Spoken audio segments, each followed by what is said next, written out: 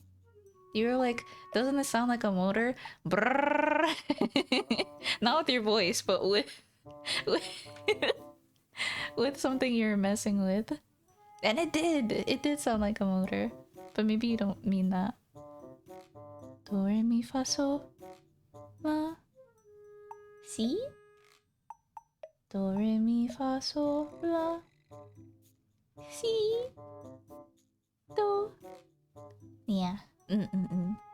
Oscilloscopes. Oscilloscopes.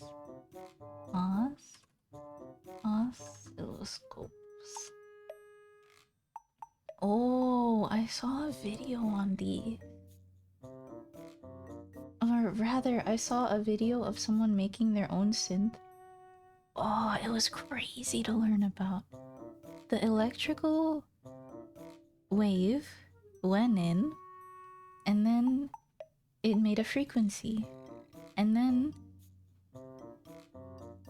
I forget what he adjusted, but he adjusted it to make a... you know, like a... ba, like a cleared note. Like a... not like... but like... you know when you can change it like... I forget what the bass... damn boy. I wish I had words. Same concept, but they made it actually sound like a motor by having the individual oscillations. Oh, verbosely is cool. Wow. Ooh. Okay.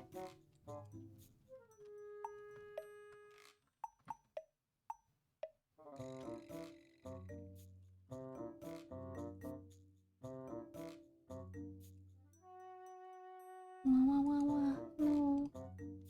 Hold on. This is difficult to look for. Or rather, I don't know what I'm looking for. I will ask later. Wow, sex. Oh. Ooh. Oh. Wait, that's goated with the sauce. Hold on. Wow. Oh, you're so cute. Wait, there's motor noises. Hold on. Hello Isha. Welcome raiders. My name's Tan. I'm an ice cream slime. I'm silly. Yay! I'm silly. We've been talking for a while. We've just been yapping. We've been yabbering about a lot of different things. We talked about ADHD and autism and social interactions, and then like talking to yourself in your head, and then imagining an apple in your head, and then currently simulating an entire car engine. Parentheses, yes, it makes noise video, because oscillations. They replicated the motor noise by making the oscillations replicate the sound of a motor. So it goes brrrr, but it's all digital. Wow. Anyway, hi Isha, welcome. Hi Kenji, welcome. Hello. Hello Karen, welcome. Nori's blown the fuck out. I think.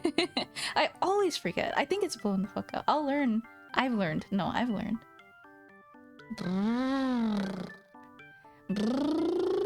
Hello, Isha. Me too, though. You were just chatting. You were talking about the video game awards, right? Anything interesting? Hello, hello. Hope Fata Morgana has been fun and not traumatic. I got a bad end. I got a bad end after a long time of not playing Fata and forgetting that they're a bad end. So I thought when I died, that was like, but this is the story? I'm dead already? Oy. It's been fun though. You guys have been voicing through Fata as well, right? How far are you? Did Pekara win? She will. When I put my vote in, yes, she will. I'm excited though. I'm excited for... This is huge! VTubers in the limelight? Not that they haven't been, but... Wow! Bearded male, bearded male, bearded male, bearded male. Usada Pekara! Wahoo! I don't think the Game Awards is until like December. So... so... It's not... It's not... Bro, it's not confirmed yet if she's won or not. I can't wait for Twitter asking who is Pecora. Yeah. Normies BTFO. They think VTubers are weird. It's a me, Pecora! She's so good. I love her. She is so funny.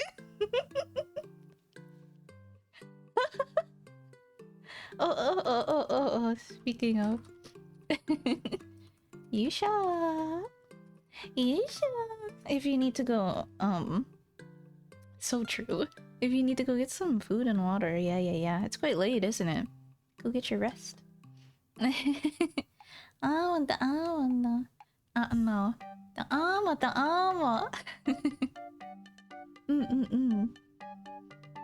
Oh, yeah. Pecora is definitely in the genre of makes me happy because funny. Yeah. A huge list of who? Oh, you mean like the normies streamers? What, you don't know Queso and... That's the only name I know. I couldn't even make a joke about it because I don't know who the fuck the other guys are. Emiru? Oh, she's up there? Wow. Maybe they should make a VTuber category at the Game Awards. They won't even acknowledge JRPGs. They want to put Elden Ring DLC up there again, don't they? I think people are mad about that, right? That they're like, oh, what about my peak JRPG? Please. Although they are peak. Twitch is getting pretty good at recommending VTubers if you watch a lot of VTubers. This is true. Like, I'm not...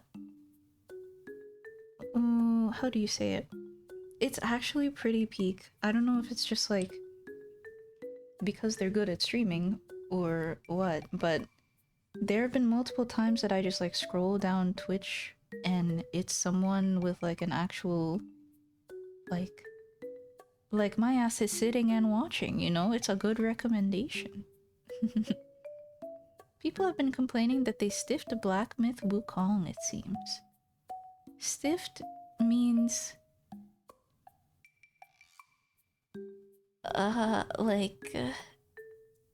stiffed means robbed? Like, they fucked? They... nerfed... robbed him of his chance? Question mark? Jeff is deathly scared of an anime art style JRPG winning Game of the Year, that he made a new rule to make Elden Ring win twice. That's what it is. That's the situation. But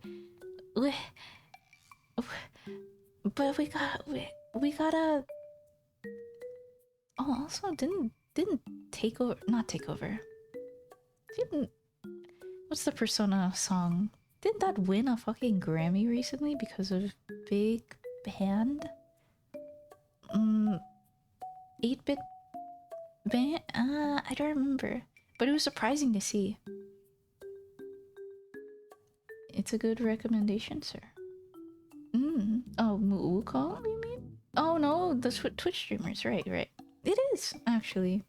Like, legitimately on Monday, the reason I started streaming is because I was scrolling down Twitch and then I came across some dude with just like a nice voice and he was treating his chat very nicely. And it was like, damn, that's kind of nice. And it made me want to talk with people. So there I went. And now it's Tuesday. Did not give proper credit. Oh, snub sends 3 stiff sports writers after the game. Say that 5 times fast. Snub 3 sis. Nope, never mind. I said it right the first time. That doesn't count. Cheat. Stiffed him in a business deal. Oh, you're saying definitions. I see. Ah, I think Wukong... I mean, it was praised, like, it was lauded, wasn't it? And I think that it was a step in a cool direction. Like, we've had a lot of Japanese mythology and we've had a lot of other mythologies, but never have I ever learned about Chinese mythology. Other than, like, Goku. But that's Dragon Ball. Like, I didn't know Sun Wukong had, like, a extendo staff. And I didn't know that he was a shapeshifter. And I didn't know that Sun Wukong had like the indestructible desire to live, like the indomitable human spirit, even though he's not. But what is he? He's like, he has a sick ass title, but I forgot what it was. It's like the divine creator of something between heaven and earth or some shit like that. It's so cool. I know what Dragon Ball is based off of, but there's no... Well, I wouldn't be aware of what mythology is in Dragon Ball. I'm pretty sure Piccolo isn't like a straight up one-to-one for anyone in Sun Wukong's mythology. Other than being a real one. Studio going from 0 to putting on a game that is like that is pretty good work. Oh yeah. I was really interested in like seeing... Well, I didn't check it out still, but it's interesting to see like what mythology is actually there, because I just don't know anything about it. Like there's a snake lady, and I don't know. That's was enough, I guess, for me. But there's a bunch of cool creatures in there too. Like there's an interesting boss fight where if you mess with someone's stuff, or if you don't. No, if you mess with someone's pots or something. Oh, it's like a big poisonous scorpion gorilla thing? Ah, I should go check it out, huh? Yeah, I saw the tweet listing those titles. Oh yeah. Oh, good night, Yusha. Hope you have a good rest. Thank you. I think I will end it pretty soon. It is quite... Oh, I say it's quite late, but have I been sleeping well? No.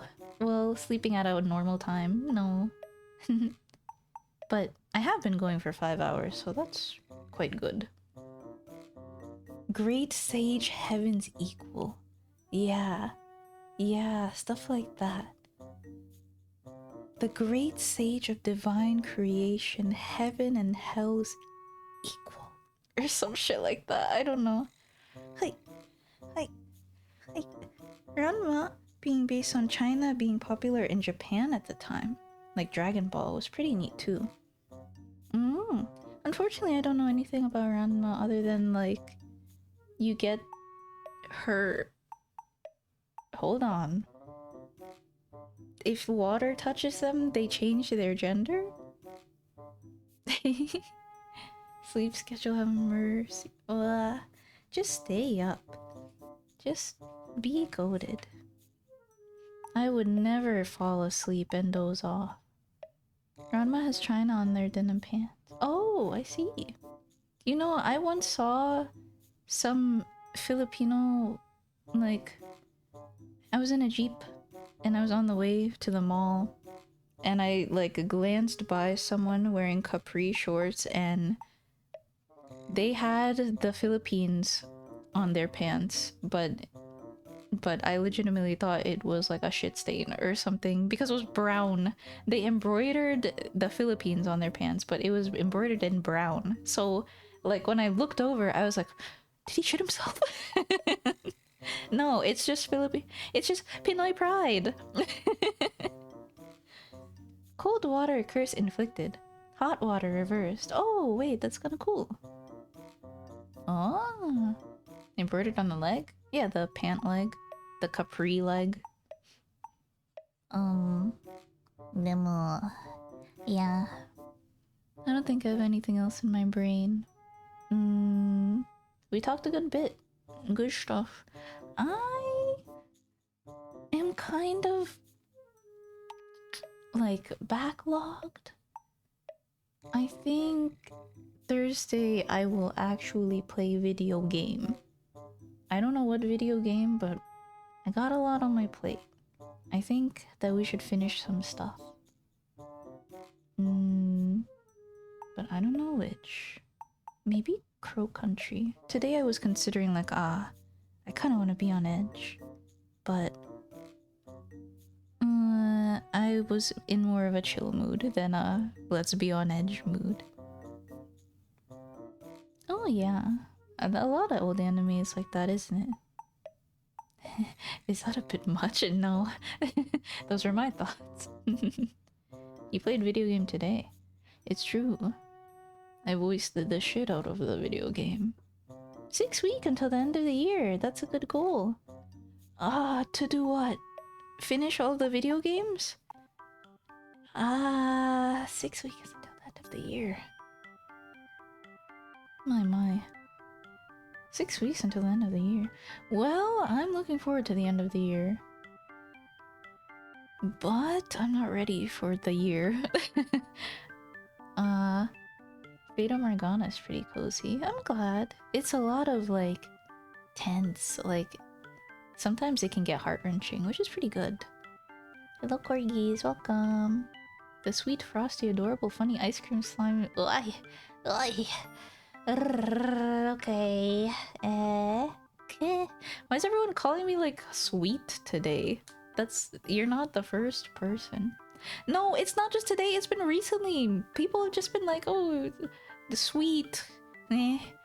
Compliments now, no.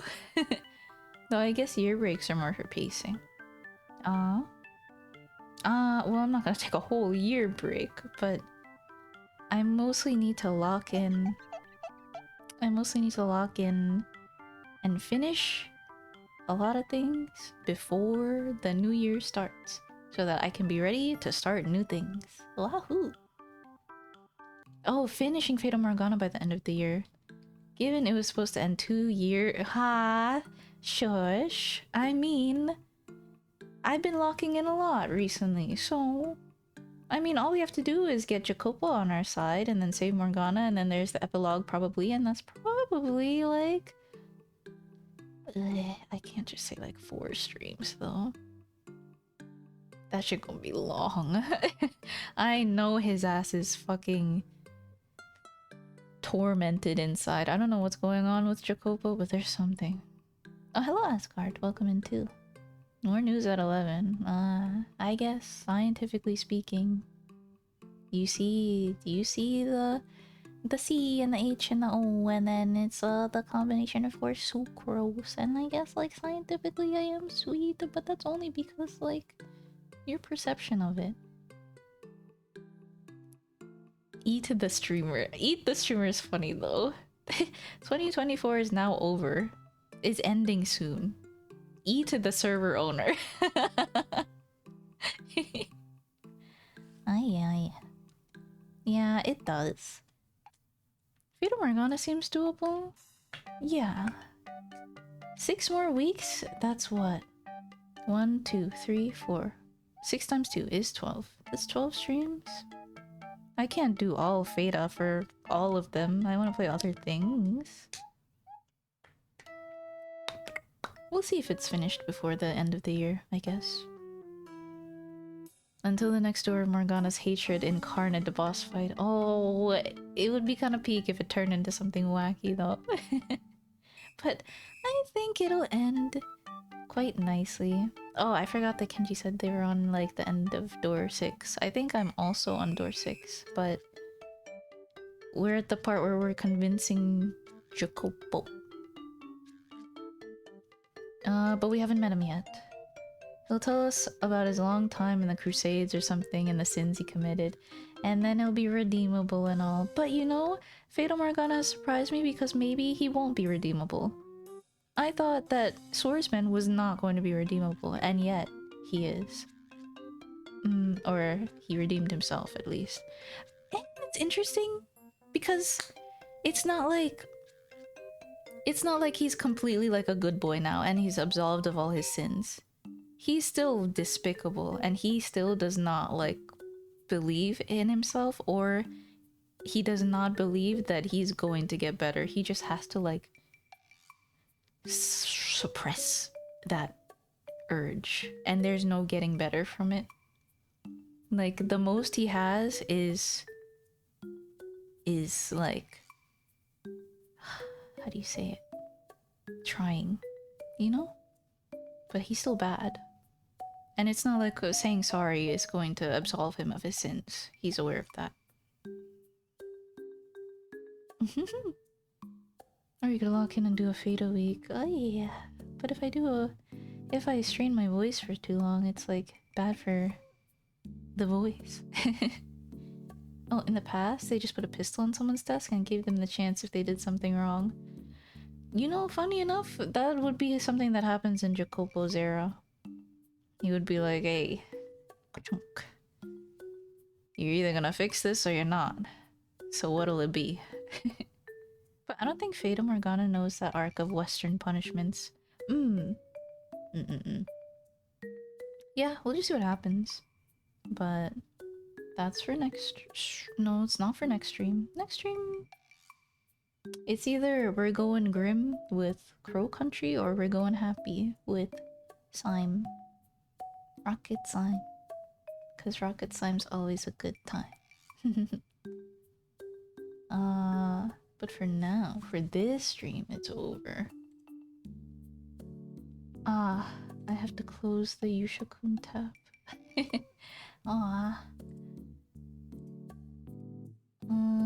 Let's see. Everyone's tabs that I had opened when I was like, okay, let's go raid, they are now offline. So over. How long did I talk? Like an hour? But didn't I want to raid it like...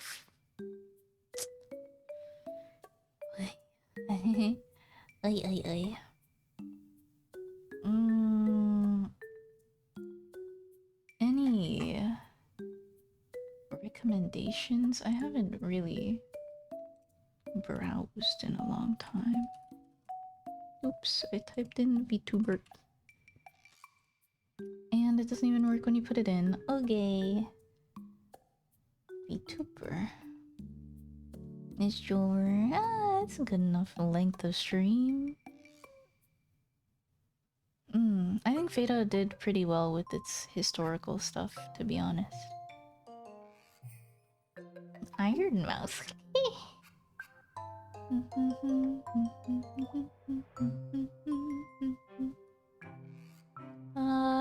If I don't decide soon, I'll just end the stream. No big deal. A lot of people play Honkai Star Rail and Wuthering Waves and the Genshin MiHoYo stuff, huh? Even Paladin raided a while ago with the Zenless Zone Zero. Those games... Excuse me, they must have something to them. Other than the gacha. I've been thinking right. No, don't think. I gotta end the stream. I'm gonna end the stream before I start thinking.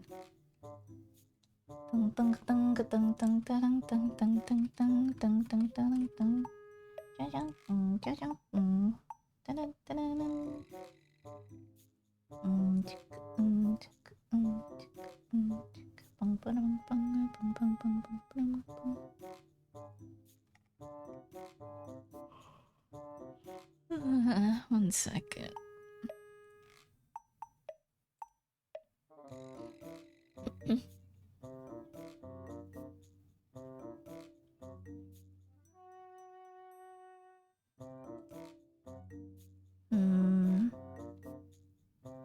Yeah. They made the brave choice of actually adding a game to a gacha game. Wow, crazy. That's insane. Why would they ever? No, because it's like... I see why they would do that, but at the same time, thank God Azur Lane has like an auto play, auto battle function where you just like hit auto assign and then hit start and then it does it for you. Because like my ass personally cannot be arsed to play the video game. Like that's why I didn't play Arknights, because I had to learn how to play Arknights. I just wanted the cute girls. But alas. I mean, World Flipper I recommend because it's an easy game to play, but I don't know if it's shutting down soon.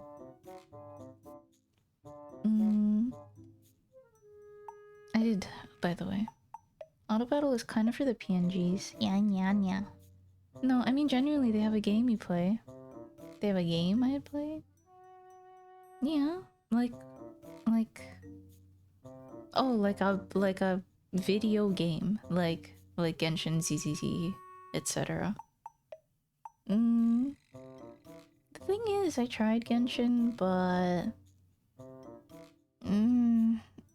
I really enjoyed, like... Let me think, actually. It was like one of those bursts of like you play Minecraft for 2 weeks and then you stop. Mine wasn't just 2 weeks, but nothing really compelled me to push further or continue rather. Like the gacha is a good enough motivator, but like I didn't really like, yeah. Genshin was fun to explore for a while. Is that it's a lovely world, like a beautiful exploration type game. And it's fun to be in, honestly, but not fun enough for me to stay, clearly. But I'm sure it's very nice and very pretty, and the new area with the water lady is probably going to be goated, or probably is goated. Those mobile gachas just have gameplay that functions as a check for your resource management and gacha pulls. Yeah, it's just kind of like a mechanism. Paper bag should be on normally at this time, but I guess today isn't. Yeah, I know paper bag is a late guy. Oops.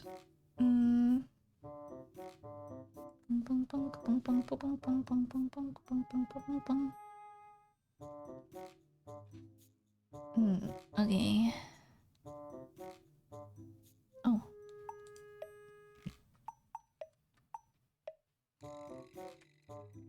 I feel basically the same about those games. Oh. No one managed to hold me for more than a month. Oh, same. None of them managed to hold me for more than a month or two. Yeah. I'm sure I played for more than a month, but like... After running out of like... the drive... There's plenty to discover, yes.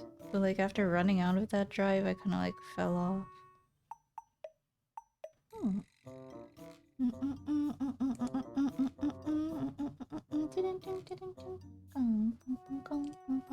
Oopsie, what happened to my tab?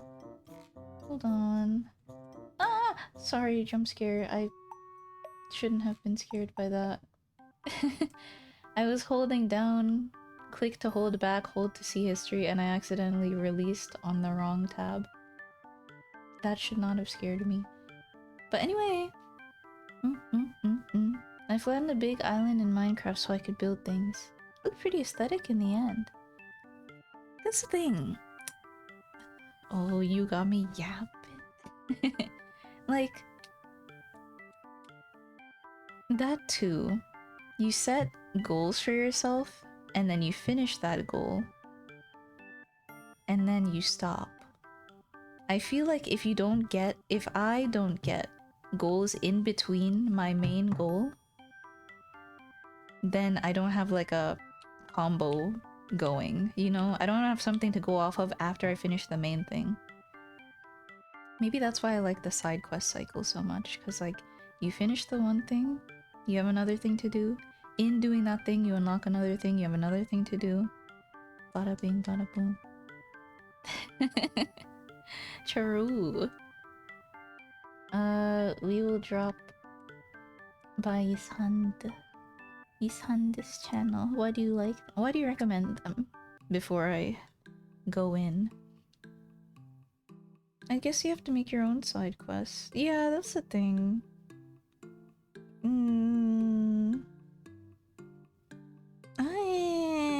I kind of like in Minecraft, for example. Like, I remember the sensation of like doing something and then coming across sugarcane and then being like, oh, I should make a cake. Like, I think the process was like I built my house, I made a farm, I made a cake, and then I had nothing to do after making the cake. And that's it. Oh, cool. It sounds good. Thank you for joining me. Quite a